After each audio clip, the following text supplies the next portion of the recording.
मैंने भी तो तुमसे शादी की है, किसी की भी परवाह किए बगैर, ये जानते हुए भी कि खाला जान इस रिश्ते के लिए राजी नहीं है। क्या मेरा कसूर नहीं है? गुल, मेरा ईमान है कि जोड़े खुदा बनाता है, और तुम्हें तो मेरी किस्मत में बहुत पहले से लिख दिया था उसने। तकदीर ने तो हमें मिलाना ही था, चाहे जैसे भी मिलाती। और जो खुदा ने लिखा हो उसका इल्जाम खुद को देना किसी हिमाकत के अलावा कुछ नहीं। तो क्या खाला जान ये बात नहीं जानती? गुल, जो जानबूझकर अनजान बने उसका जिम्मा हमारा नहीं, उसके लिए सिर्फ हम अल्लाह से दुआ कर सकते हैं।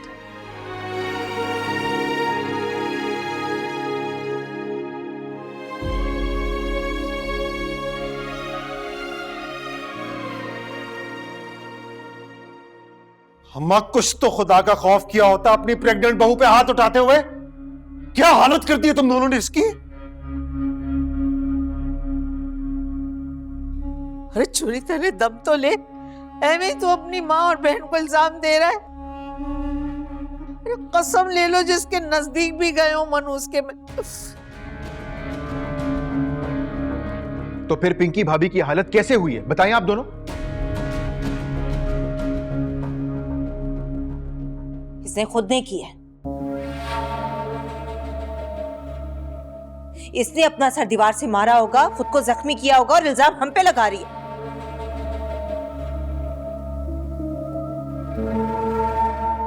अरे ये ड्रामेबाज है। देखा नफीस तुमने कैसे इन लोगों ने मुझे मार कर मुझ पर इल्जाम डाल दिया।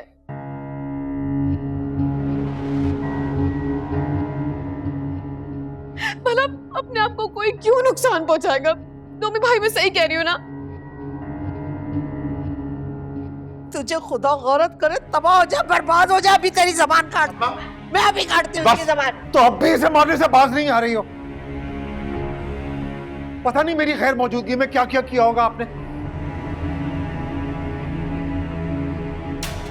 मुझे आपसे ये उम्मीद नहीं थी। इसने कातलाना हमला किया है हम पर। हम अपनी शिकायत आपके पास लेकर आए और आप इसकी साइड ले रहे हैं। कातलाना हमले वालों की हालत ये नहीं होती। और भला ये औरत तुम दोनों का मुकाबला कैसे कर सकती है? कुछ खुदा का खौफ करें आप। बदले की आग में इज्जत और मजहब सारी हदें पार कर दी आपने। अरे अकल के अंधो, हमने कुछ भी नहीं किया। इसी ने छुरी उठा के हम पे कातलाना हमला किया। हम तो इसके करीब भी नहीं गए। झूठ बोल रही है राफत, झूठी है ये। इसकी हालत चीख चीख कर बता रही है कि सच क्या है। मुझे इस दिन की शाम नसीब ना हो मेरे बच्चे। मैं इसके नजदीक नहीं गई है, ये ड्रामा किया है इसने सारा झूठा। बस बस अम्मा, बस। अब मैं और कुछ नहीं सुनना चाहता। इसीलिए मैं वापस घर नहीं आना चाह रहा था, लेकिन पता नहीं इस पिंकी पर कौन सा हमदर्दी का भूत सवार हो गया था।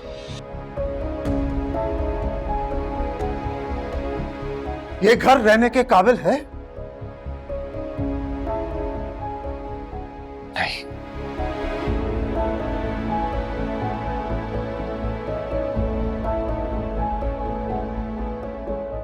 चलो पिंकी, मैं तुम्हें डॉक्टर के पास लेकर चलता हूं, वरना बनता तो पर्चा ही है।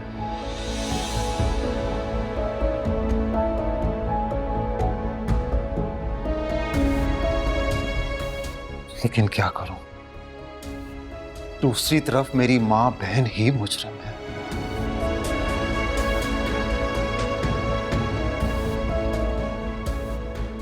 चलो पिंकी।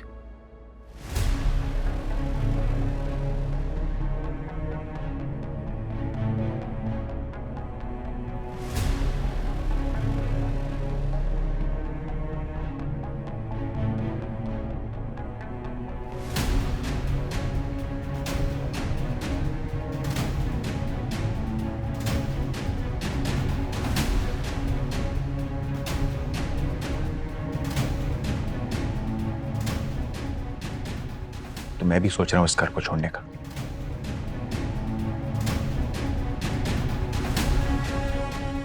सबके सब नफसियाती हो चुके हैं इस घर में।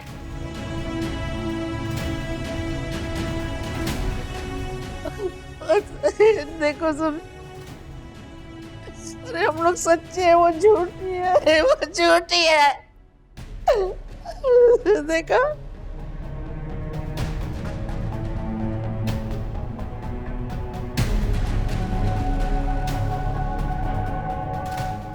बासी पलटती जा रही है।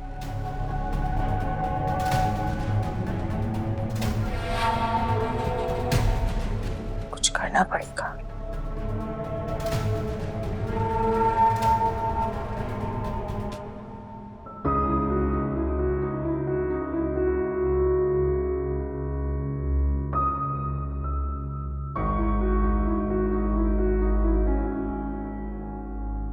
आप हॉस्पिटल जा रहे हैं? जब जानती हो तो पूछ क्यों रही हो? मसला क्या है आखिर आपका? आप क्यों मुझसे इस तरह मुंह बिगाड़े हुए? देखो, मुझे तुम्हारे साथ खाम खा के बहस करने का कोई शौक नहीं है। अच्छा, आप 5 मिनट रुक जाए, मैं कपड़े चेंज करके आती हूँ, मैं भी हॉस्पिटल चलूँ। क्यों? घर पर रहकर तुम्हें सुकून नहीं है कि वहां जाकर बेटे का सुकून बर्बाद करना है? बस बहुत हो गई ये ताने आपके। वो मेरा बेटा है, मैं उसकी माँ हूं और मुझे उससे मिलने से दुनिया की कोई ताकत नहीं रोक सकती। और तुम वही माँ हो जिसने अपने बेटे को घर से निकाला था।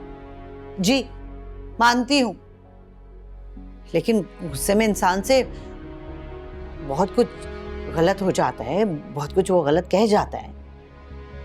तुम तो अब 24 घंटे गुस्से में ही रहती हो और जो मुंह में आता है कह देती हो और जो दिल करता है वो कर देती हो। अच्छा खैर, मैं हॉस्पिटल अपने बेटे से मिलने जरूर जाऊंगी, चाहे मुझे टैक्सी मंगवा के ही जाना पड़े। देखो, मुझे तुम्हारे अस्पताल जाने पर कोई एतराज नहीं है, लेकिन ये जो तुम्हारी जुबान है ना। तो ऐसा करें, गोली मार दे, बस यही एक हल है। मेरी जबान बंदी का दूसरा कोई हल नहीं है। तुमसे तो कोई बात ही करना फिजूल है। सिद्दीक साहब, मैं भी आपके साथ जाऊंगी, मैं भी आपके साथ जाऊंगी हॉस्पिटल। ये नीचे इतना शोर क्यों हो रहा है? कुछ ना पूछो यार, झगड़ा हो रहा था अम्मा लोगों और पिंकी का। किस बात पे? अम्मा और सुरैया किचन से भागते हुए आए कि पिंकी ने उनपे छुरी से हमला किया है। ओह, और थोड़ी देर बाद जब पिंकी को बुलाया गया तो उसके माथे पे चोट लगी हुई थी और बाल बिखरे हुए थे, और उसने कहा है कि अम्मा और सुरैया ने उसे मारा। ओहो, कितने दुख की बात है ना। थोड़ी देर के लिए मेरी आंख क्या लगी, इतना अच्छा ड्रामा शो मैंने मिस कर दिया।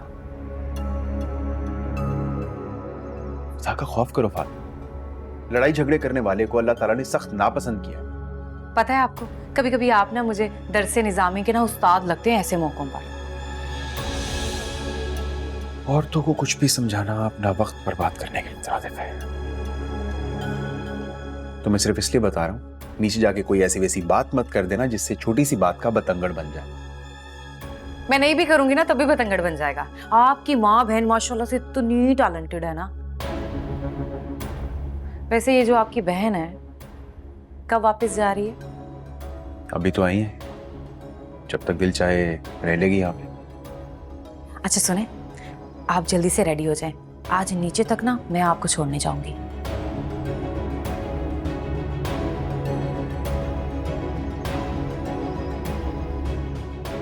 इसी बहाने से देख लूंगी नीचे क्या ड्रामा चल रहा है। अच्छा भाई, वो डॉक्टर ने अमर के लिए कुछ दवाएं लिख के दी हैं, वो मैं लेकर आता हूँ। और ये गुल कहाँ है? गुल को छोड़ें, डॉक्टर से ये पता करें कि इसको हॉस्पिटल से डिस्चार्ज कब करेंगे। वो मैं डॉक्टर से बात कर चुका हूँ। वो कह रहा था कि माशाल्लाह अहमर बिल्कुल ठीक है और सुबह डिस्चार्ज कर देंगे। आज रात में कुछ एक्सरेज रिपीट करने हैं इसके। चलो ये तो अच्छा है, यानी डिस्चार्ज होके सुबह ही हमारे साथ घर चला जाएगा।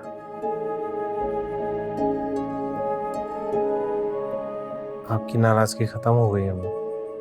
भाई कोई माँ भी अपने बच्चों से देर तक नाराज रहती है क्या? वक्ती नाराजगी थी, खत्म हो गई। और मैंने एक बार कहा और तुम निकल के चले गए। भैया अगर ना जाते तो मैं दोबारा थोड़ी कहती। बहुत जिद्दी हो तुम, एक ही बार कहने पे निकल के चले गए। हाँ भाई, बिल्कुल बिल्कुल, ये तो बात बिल्कुल वैसी हुई कि खरबूजा जो था वो छुरी पर खुद ब खुद गिर गया और कसूर जो था वो सारा छुरी का निकला। वैसे आप बाज नहीं आएंगे, जाएं जाके तवा लेके आए, हम माँ बेटा को थोड़ी देर अकेला छोड़। मैं तो जा ही रहा था, तुम्हारी बात सुनने के लिए रुक गया। इतने अच्छे आपके हमारी बात सुनेंगे।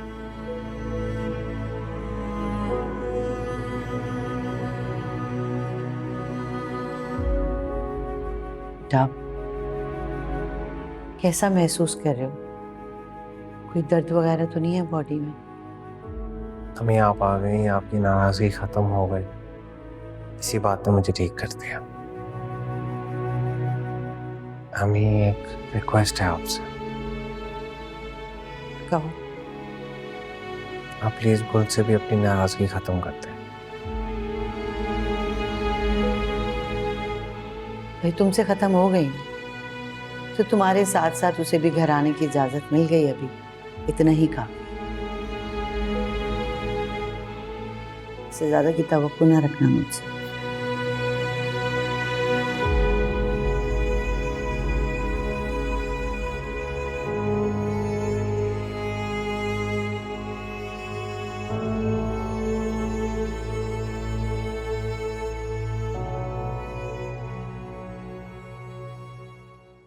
डॉक्टर को तो फुल शक हो गया था कि मेरे गिरने से ये चोटें नहीं लगी हैं। बार बार मुझसे पूछ रही थी कि बता तो आखिर हुआ क्या है तुम्हारे साथ। तुमने बता तो नहीं दिया? कसम से दिल तो बहुत चाह रहा था, लेकिन तुम्हारा ख्याल आ गया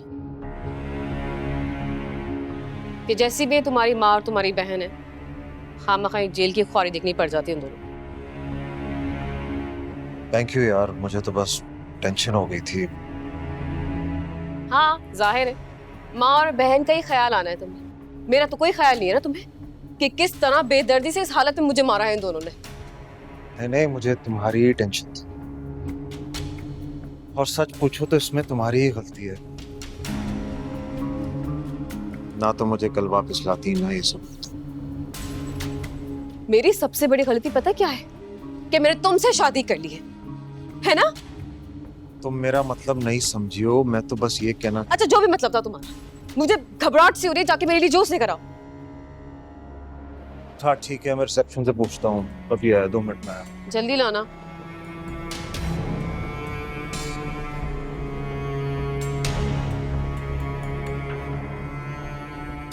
हेलो अम्मा। हाँ कैसी हो? ठीक हूँ मैं भी। मुझे ये बताओ कि जेवर और पैसे तो महफूज है ना? शुक्र, अपने उस निकम्मे बेटे से ना दूर रखना सब कुछ। अच्छा एक मजे की बात बताओ, आज तो तुम्हारी बेटी ने छक्का मार दी। अरे अरे बताती हूँ, इतनी क्या जल्दी है? अच्छा तो हुआ कुछ ऐसा था।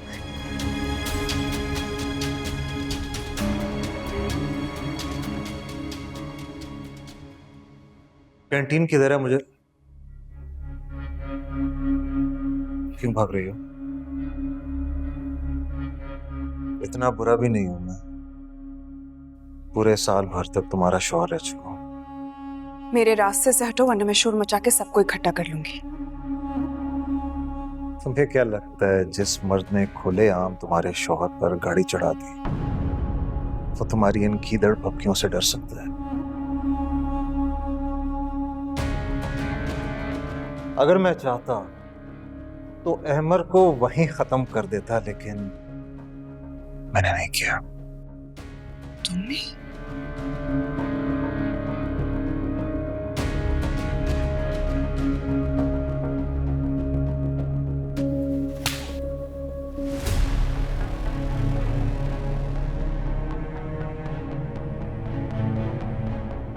तुम्हारी हिम्मत कैसे हुई ये करने की? हाँ तुमने अहमर को नुकसान पहुंचाया है, तुम करोगे ये सब कुछ? तुम्हें क्या लगता है मैं तुम्हें छोड़ दूंगी? कहाँ भाग रहे हो? रुको, मेरी बात सुनो। गुल बेटा, क्या हुआ? मैंने तुम्हें चिल्लाते हुए सुना है। था एक बदमाश, भाग गया। बेटा, लेकिन वो था कौन? मुझे बताओ, मैं हॉस्पिटल सिक्योरिटी में उसकी रिपोर्ट करवाता हूँ। इसकी कोई जरूरत नहीं है, अब तक तो कहीं दूर चला गया होगा। बेटा, ध्यान रखते हैं, आजकल किसी का कोई भरोसा नहीं है। और अगर तुम्हें कुछ चाहिए था तो तुम मुझे बता देती, मैं जाकर ले आता। आप डॉक्टर के पास थे, इसलिए मैंने आपको परेशान नहीं किया। लेकिन क्या कहा डॉक्टर ने? वो डॉक्टर ने तो कहा है कि सब ठीक है, बस कुछ एक्सरे वगैरह करने हैं और इंशाल्लाह कल अहमर को छुट्टी हो जाएगी। और देखो, कल तुम भी अपने घर शिफ्ट हो रही हो जैसे ही अहमर डिस्चार्ज होता है। क्या? खाला ने कहा? आयदान नहीं कहा है तुम्हारी।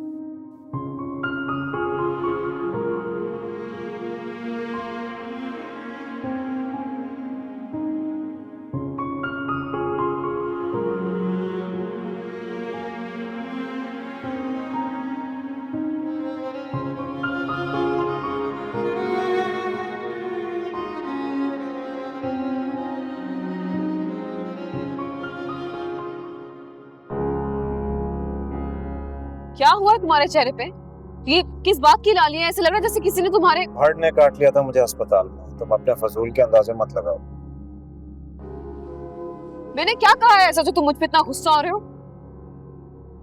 वो तो मेरी नेकी समझो कि मैंने तुम्हारे माँ और बहन के खिलाफ पर्चा नहीं कटवाया और तुम मुझे ही आके दिखा रहे हो। नहीं यार, मुझे गलत मत समझना।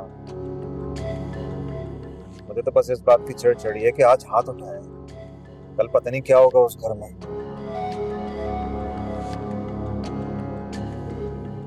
मैं तो कहता हूँ आज भी हमें वहां नहीं जाना चाहिए, किसी किराए के फ्लैट पर जाकर। खबरदार, तुमने ऐसा कोई भी फैसला सोचा तो। मैं कोई कमजोर थोड़ी हूँ मोम की तरह जो जिसका दिल चाहे मुझे पिघला के रख दे। मैं अपनी हिफाजत करना जानती हूँ नफीस। अच्छा ठीक है बाबा, ठीक है। मुझे तो बस ये समझ नहीं आ रहा कि एकदम से तुम्हारे अंदर उस घर में रहने की क्यों उमंग जाग गई। हालांकि इससे पहले तक तो तुम मुझे छोड़ने की धमकी दे रही थी अगर मैं वो घर छोड़ने पर राजी ना हुआ तो।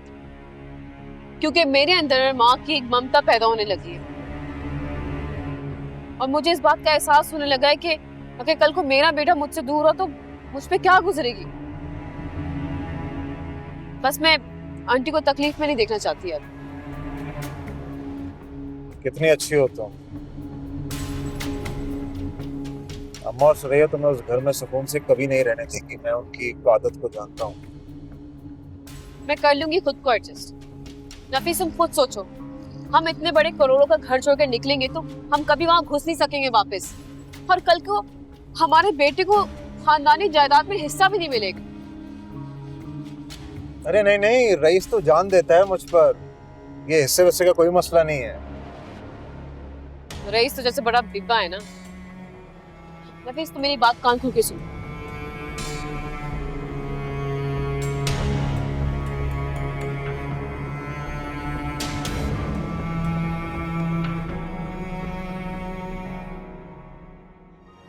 अम्मी, आपका बहुत शुक्रिया। आपने मुझे और गुल को माफ कर दिया और सब कुछ भुलाकर हमें अपना लिया।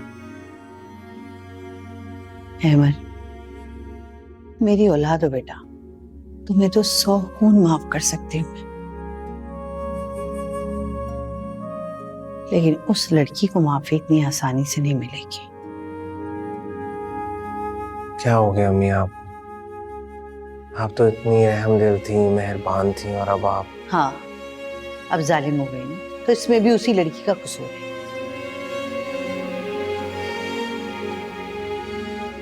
पहले तो उसने तुमसे शादी करने से इनकार कर दिया और अब तुमसे शादी करके बैठ गई। मजाक समझ लिया उसने तुम्हें और हम सबको। अम्मी प्लीज उस पर झूठे इल्जाम मत लगाएं। उसकी पहली शादी भी खाला और नोनी की कहने पर हुई थी और मुझसे भी शादी उसने खाला के कहने पर की है। ये ऐसी क्या मजबूरी थी उसको? पढ़ी लिखी लड़की है, नौकरी कर सकती थी, एक मकान की मालिक है, उस मकान की मालियत 1 करोड़ रुपए सेविंग में रखती, आराम से रहती। खुदा के लिए अम्मी, इस माशरे में एक जवान अकेली लड़की का रहना क्या आसान है? वो भी तब जब उसका अपना सगा भाई उसे मकान छीनने के लिए हर हरबा इस्तेमाल कर रहा हो। अच्छा, तो मैं ये समझूं कि तुमने उस पे तरस खा के शादी की है।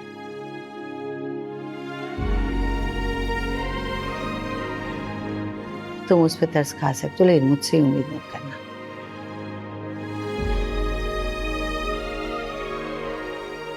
उसने जो कुछ किया है ना मेरे साथ, मैं कभी भूल नहीं सकती।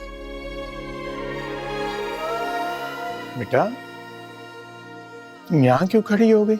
अंदर चलो, चलो चलो, आ जाओ।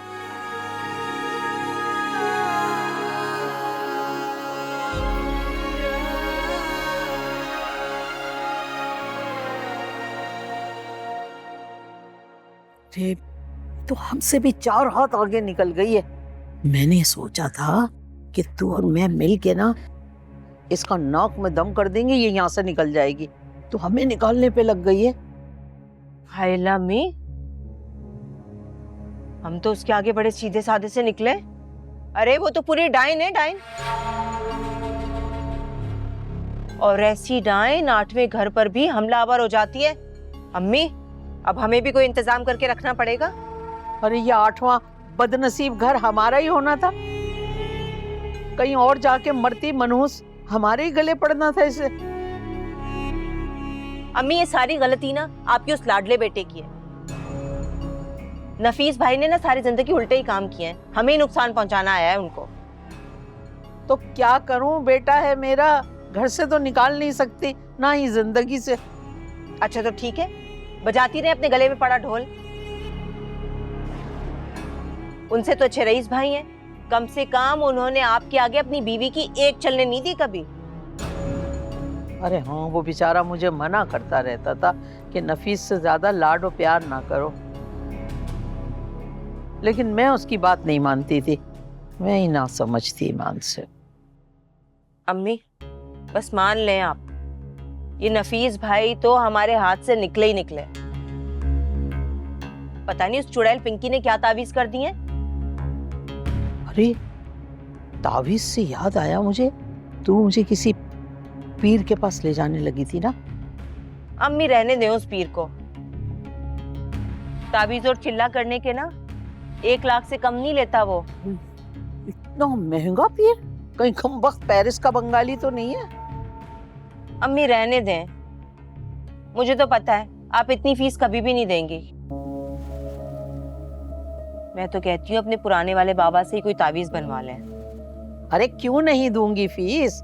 अपने नफीस को अपना दोबारा से फर्मा बरदार बनाने के लिए तो 10 लाख रुपए भी खर्च कर सकती हूँ। तू मुझे ये बता, चलना कब है, बता। पहले फोन करके नंबर लूंगी मैं, बड़ा रश होता है उनके पास, ऐसे बारी नहीं आती पीर से मिलने के लिए। अच्छा चलना, तू अभी नंबर मिला और उनसे बोल हमारे यहाँ बहुत सख्त इमरजेंसी है, हमारा नंबर पहले लगा दो, उसके भी पैसे दे देना। आप पैसों का बंदोबस्त करें अम्मी। पीर को तो मैं कॉल मिला ही लूंगी, क्योंकि मुझे नहीं लगता कि ये चुड़ैल बिना तावीज के हाथ आएगी। हाँ हाँ, तू कॉल कर, मैं भी रईस को कॉल करूंगी पैसों के लिए।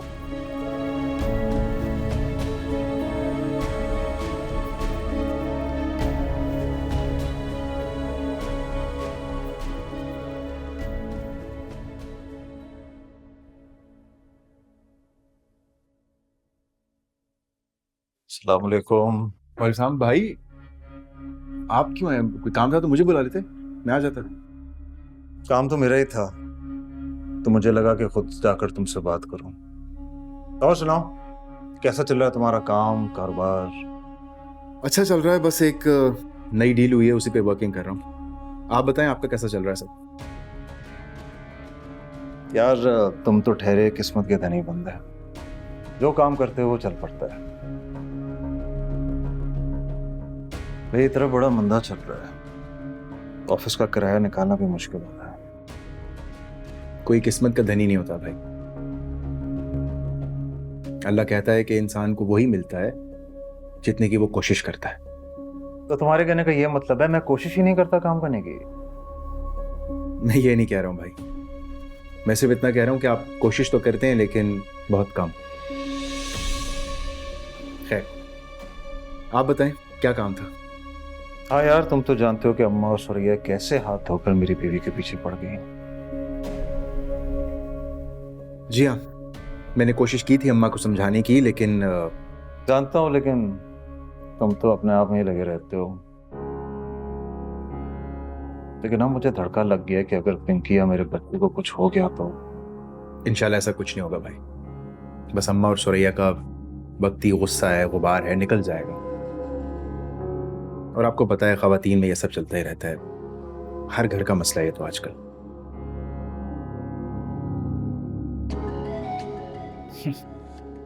काश मैं भी तुम्हारी तरह खुशगुमान होता, लेकिन मुझे पता है वो दोनों किस हद तक जा सकती हैं। अच्छा, तो फिर क्या करना है? मैं बस ये कह रहा था कि अम्मा तो तुम्हारी बात सुनती हैं, तो उनसे किसी तरह जायदाद हमारे नाम की मुंतकली के कागजात साइन करवा लेते हैं। लेकिन उससे क्या होगा भाई? होना क्या है, बस आसानी हो जाएगी हम दोनों भाइयों की और हमारे बच्चों की जिंदगी में, अम्मा के होते हुए। वरना अम्मा को कुछ नहीं पता, वो सब कुछ सुरैया के नाम कर दें और हमारे हाथ में कुछ भी ना रहे।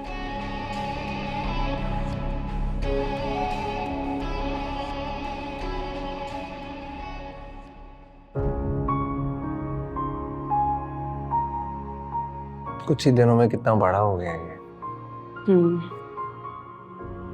क्या हो गई? तुम रो रही? कोई बात हुई है क्या? फिर रो क्यों रही हो? वैसे ही बस अम्मा की याद आ गई थी। ये बात मेरी आंखों में देख कर कहो। क्यों बताऊं मैं तुम्हें, ताकि तुम मुझ पर मजीद तरस खाओ। इसका मतलब तुमने अम्मी की बात सुन ली थी। उनकी बातों का मुझे कोई अफसोस नहीं है, लेकिन तुम्हारी खामोशी ने जो तस्दीक की मुहर लगाई है वो अंदर ही अंदर मुझे खा रही है। बोल मेरा खुदा गवाह, मैंने तुम पर तरस खाकर शादी नहीं की, बल्कि मुझे तुमसे बेतहाशा मोहब्बत है। लेकिन ये बात मैं अम्मी को नहीं समझा सकता था, इसलिए मैंने खामोशी इख्तियार कर ली।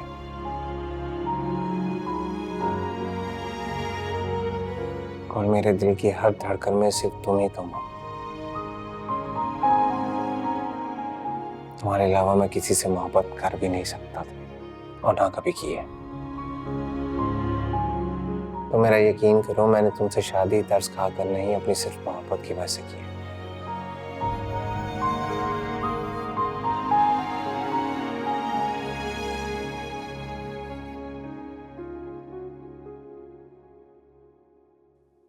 क्या हुआ, तुम्हें आइडिया अच्छा नहीं लगा? नहीं, ऐसी बात नहीं है, लेकिन अम्मा से धोखे से कागजात पे साइन करवाना मुझे तो ठीक नहीं लग रहा है। धोखा कैसा? हक है हमारा। जायदाद तो हम दोनों भाइयों के बीच में ही तकसीम होगी, चाहे अम्मा के होते हुए हो या अम्मा के बाद। नहीं भाई, सिर्फ हम दोनों की नहीं, उसमें सुरैया का भी हिस्सा है। कौन सा हिस्सा? अम्मा और अब्बा का उसको जहेज और फिर उसके शौहर की दुकान में लाखों रुपए का सामान डलवाते हैं हर साल, मैं और तुम मिलके। कैसा और कौन सा हिस्सा बनता है उसका इस मकान में? बुरा ना मनाइएगा भाई, लेकिन ऐसे तो लाखों रुपए आपने भी गंवाए, सट्टे में, जुए में, और औरतों पे भी काफी पैसे उड़ा चुके हैं ना। 2-3 फ्लैट भी औने पौने दाम बेच चुके हैं, नुकसान करवा लिया है।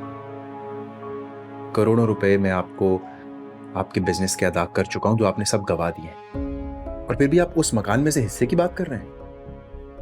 वो सब मेरा पैसा था जो मैंने तुम्हें कारोबार में लगाने को दिया था, और तुमने उस पैसे से बेइंतहा पैसा बनाया। और मुझे नहीं पता तुमने कितना लगाया, कितना छुपाया, क्योंकि मैंने तो तुमसे कभी हिसाब मांगे ही नहीं।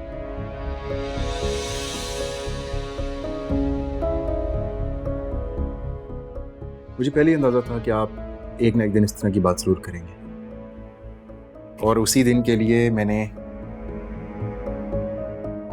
ये फाइल बनाई थी। इसमें हमारे बिजनेस के, मकान के, फ्लैट्स के सारे पेपर्स, सारे सबूत मौजूद हैं। कितनी आमदनी हुई, कितना प्रॉफिट, कितना नुकसान, आप देखना चाहें तो देख सकते हैं।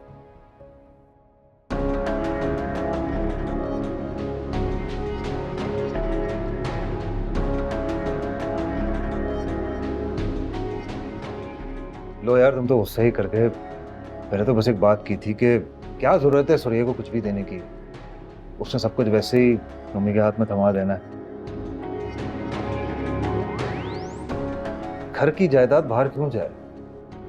तुम्हारा भी एक बेटा है और मैं भी एक बेटे का बाप बनने वाला हूँ, इसलिए ना मैंने खुद आज तक हराम खाया और ना ही अपने बेटे को खिलाऊंगा। आज तक किसी का हक नहीं मारा है मैंने।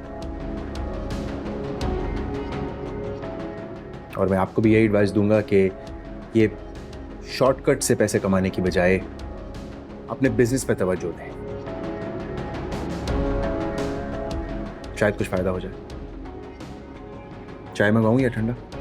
जितना गर्म दिमाग तुमने कर दिया ना, वो किसी ठंडे से भी ठंडा नहीं होगा। आराम से बाद में बात करते हैं इस पर। तुम गौर फिक्र जरूर करना इस पर, सोचना।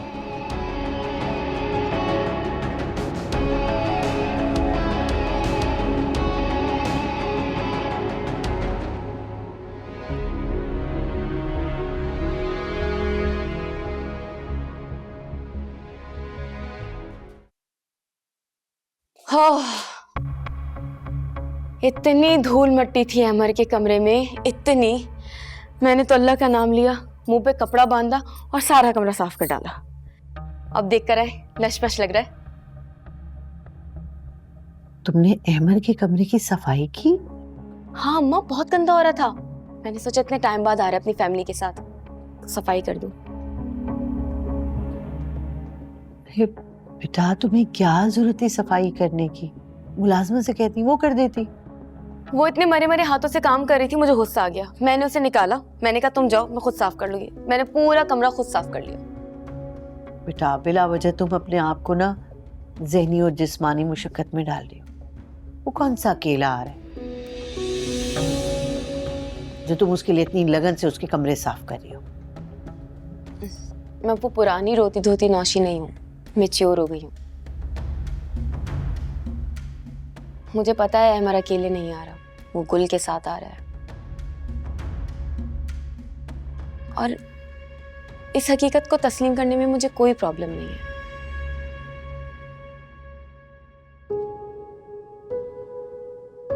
अम्मा! मेरी बच्ची, मुझे अंदाजा ही नहीं हुआ कि मेरी बच्ची इतनी सियानी, इतनी समझदार हो गई। हट्टे, मैं गंदी हो रही हूँ, धूल मट्टी जमी हुई है मेरे मुंह पे। वैसे आपको डस्ट एलर्जी है, मैं मुंह हाथ धो के आती।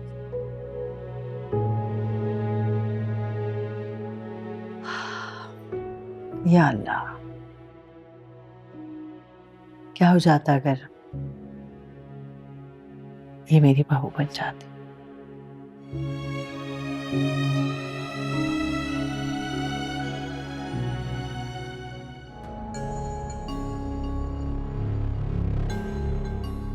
कैसे लगे पाए?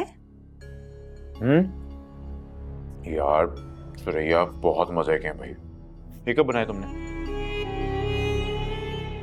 मैंने कहाँ बनाए? रईस भाई से कहा था, वही लेकर आया आपके लिए। क्या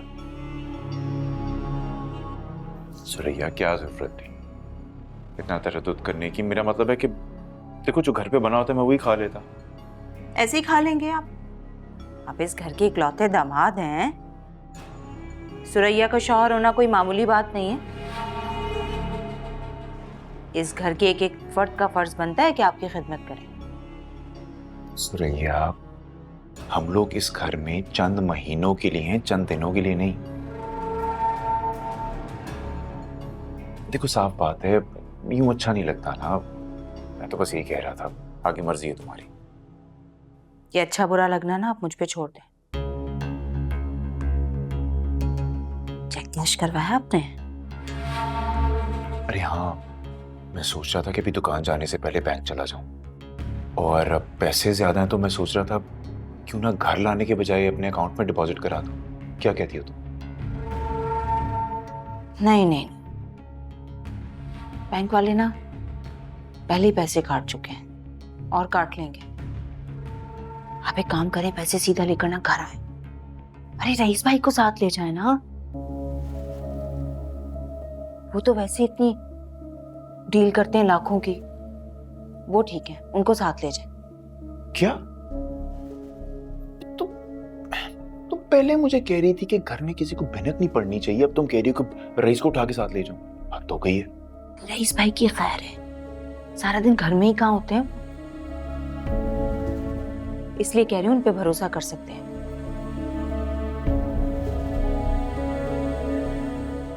अच्छा चलो ठीक है, मैं तुम कह रही हो तो फिर ले जाऊंगा रईस को साथ। अरे हाँ, वो जो तुम लोगों का पिंकी भाभी के साथ मसला हुआ था वो हो गया हल? भाभी होंगी वो आपकी, एक नंबर की लड़ाका है, भाभी है मेरी। देखो सुरैया, मैं तुमसे यही कहूंगा कि हम लोग यहाँ पे चंद दिनों के मेहमान हैं। देखो ये लड़ाई झगड़े से ना बाद में दिल बुरे होते हैं, तो जाने दो। नहीं नहीं नहीं नहीं, मैंने कभी भी झगड़ा शुरू नहीं किया, ये मेरा उसूल है। झगड़ा कभी भी मैं शुरू नहीं करती। हाँ लेकिन अगर कोई मुझसे झगड़ा करता है ना तो उसे खत्म जरूर मैं करती, इसलिए लोगों को लगता है कि झगड़ा शायद मैंने ही शुरू किया।